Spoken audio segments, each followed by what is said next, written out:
Broadcasting live from the Business RadioX studios in Atlanta, Georgia, it's time for Coach the Coach Radio. Brought to you by the Business RadioX Ambassador Program, the no-cost business development strategy for coaches who want to spend more time serving local business clients and less time selling them. Go to brxambassador.com to learn more. Now, here's your host. Lee Cantor here, another episode of Coach the Coach Radio, and this is going to be a good one. Today we have with us Jesse Cruz with H.O.P.E Enterprise. Welcome, Jesse. Thank you so much for having me. I appreciate your time. Well, I'm excited to learn about H.O.P.E Enterprise. Tell us a little bit about your work. So I am a professional speaker, best-selling author, and life coach.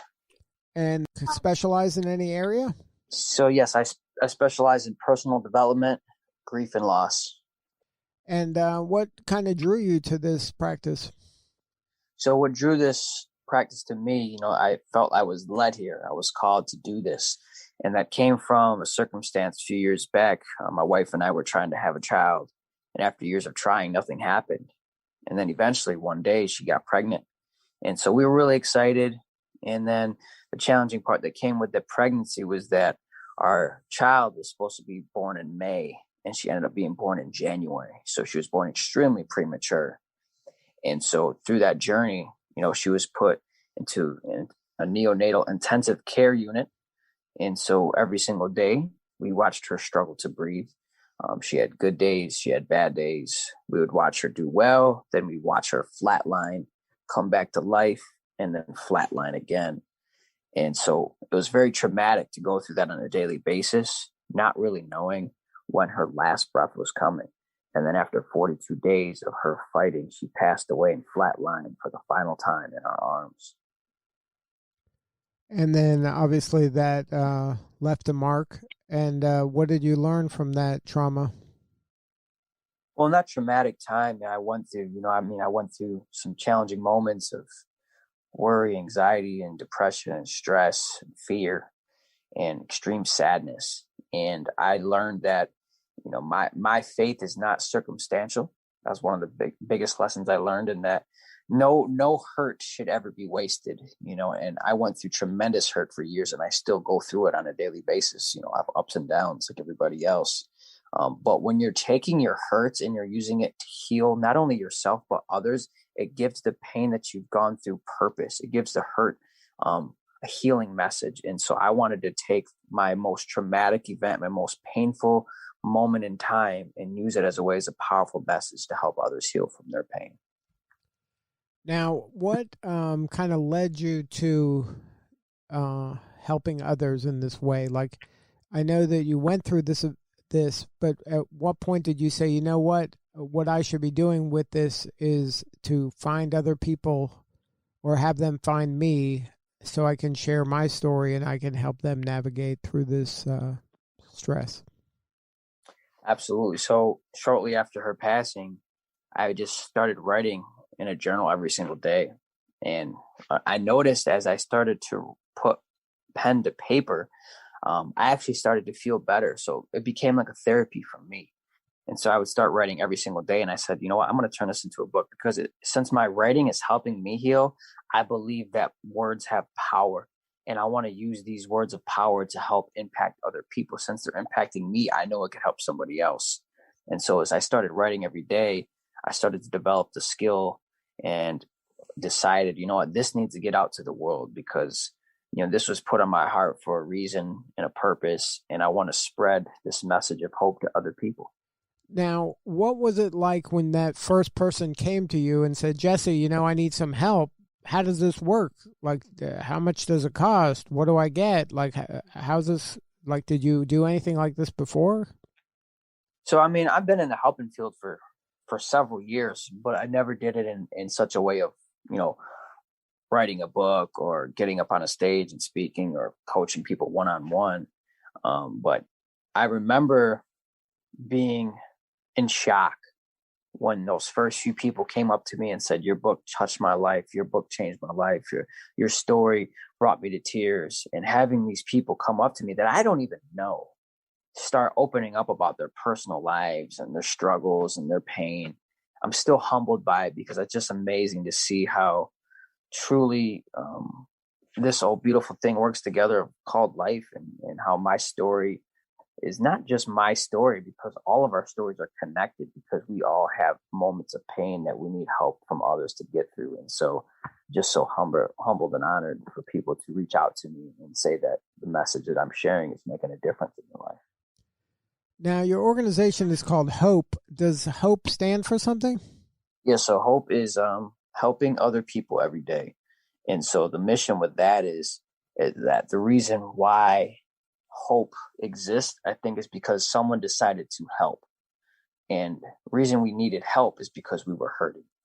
And so it's just been one of my missions in life that I want to help other people every opportunity I get every day, because I know what it's like to feel like I had no help. I felt helpless and hopeless. And there were moments where people came into my life, whether they were friends, family, or complete strangers, who just listened, who were just there for me, who encouraged me, and just let me cry and just let me be myself and didn't judge me. And so that's what I'm all about. So now your latest book is Losing Faith, Finding Hope. Is that was that written kind of to help you through this pandemic, where a lot of folks have been kind of dealing with loss and maybe feel hopeless? Was that kind of in response to all the kind of chaos that's happening nowadays? So the Losing Faith, Finding Hope, I mean, that book is a story about what happened with my daughter. Faith, obviously, my beliefs, what I was going through, my beliefs came into question. I started to struggle with what I believed in, losing of the faith in that way, and also losing the faith. My daughter's name was Faith, so I lost her as well. So it had a double meaning. And, it was just so timely that this book came out when it did, because every person I've come into contact with has lost something in 2020, whether that was a job, whether that was money, whether that was their health, whether that was their freedom, whether it was their opportunities. Everybody lost something. And so I feel like everybody's lost some ounce of faith, no matter what they believe in. They had faith in someone or something, and it didn't go as planned. And the message I'm sharing with this book is that we all lose faith from time to time, but it's the hope that can push us through and know that we can make it through. And when you see somebody else struggling, you're not the only one, you're not alone, and you just need to see somebody else that's gone through it and got out the other side successfully. Now, what advice would you give someone who is struggling right now? Is there some things they can be doing to kind of steady themselves through a difficult time? One of the most important things I learned through this journey is having a community. So I give a lot of credit to the people that have been placed in my life that just came over to the house and cooked a meal, or just called me, or just texted me, or just encouraged me. So I think it's having a group of people in your life. It doesn't have to be 20, 30. It could be literally 1 or 2 or 3. But having some people in your life who truly want to see you win, who want to see you be successful. And I think it's also identifying what characteristics you admire in other people, and then seeking them out to be your friends or mentors or someone you do life with. So community is key. Now, do you have any advice for that new coach that maybe has never done this before, or maybe doesn't know if they can do this? Is there anything you would tell them about kind of leaning into this path of coaching and helping others? Yeah, I would say for the coach just starting out is the reason why it was put on your heart and into your mind to be a coach is because that's what you were called to do. And so I've noticed that people have so many limiting beliefs. They don't believe they're qualified enough. They don't believe they're smart enough, or young enough, or old enough, or rich enough, or have enough opportunities to do the things that they've been called and designed to do. So I would say that that's just not true. That's just a lie that we tell ourselves, because we don't feel worthy of the success. We don't feel like we're valuable enough to teach somebody something of worth. And so for that coach just starting out, don't give up, because there's people literally depending on you to coach them to their dreams of success. And you can be the one to help them unlock it. Now, has there been a client of yours or a person you've interacted with in your coaching practice that you can share how you help them get to the next level? Obviously, don't name their names, but maybe tell the story about how you where they were and how you were able to help them kind of maybe achieve more than they thought possible?